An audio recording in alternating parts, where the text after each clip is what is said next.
Welcome to another installment of Ask the Experts. I'm Victoria, Senior Technical Customer Success Manager at Honeycomb, and joining me today is Honeycomb Customer Expert and current Principal Software Engineer at Cargurus, Dominic Marino. Well, Dom, today's topic is the challenges teams face when adopting Honeycomb. So Dom, we have heard that some companies are resistant to adopting a new approach or a new way of thinking about an old problem like reliability or performance. They would prefer sticking with their old familiar tools and debugging methodologies. As a Honeycomb customer and technical expert, what would you say about this? So there's no denying that there are challenges to adopting a new tech or a new system. You simply can't get around it in almost every industry. Comfort and ease of use is one of the hardest hurdles to get over, especially for engineers where process and efficiency in general are very high value items. So the important part of convincing people to use a new system is to demonstrate that it has more value above and beyond what's currently in place. In reliability and observability spaces where Honeycomb has a big footprint, you can think of several key metrics you can use to demonstrate this.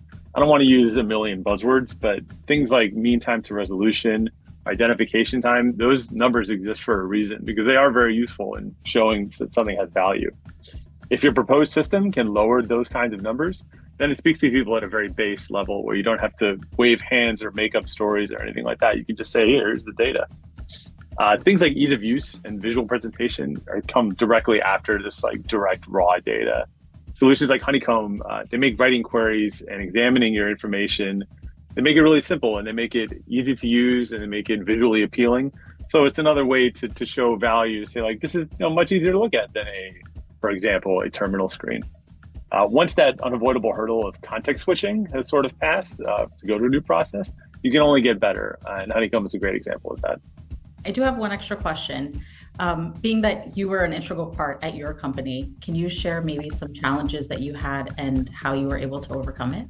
One of the biggest challenges we had was introducing distributed tracing, just as an idea in terms of being able to use that as telemetry in addition to your metrics and your logs.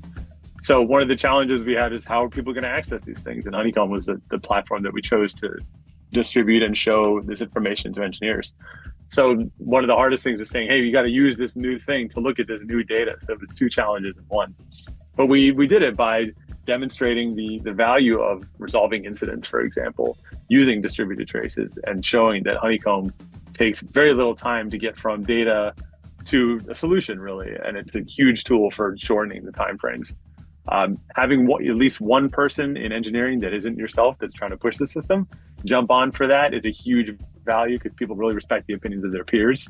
So I recommend finding someone who's also just as excited as you are and having them jump in and show everyone else the value of a system like that.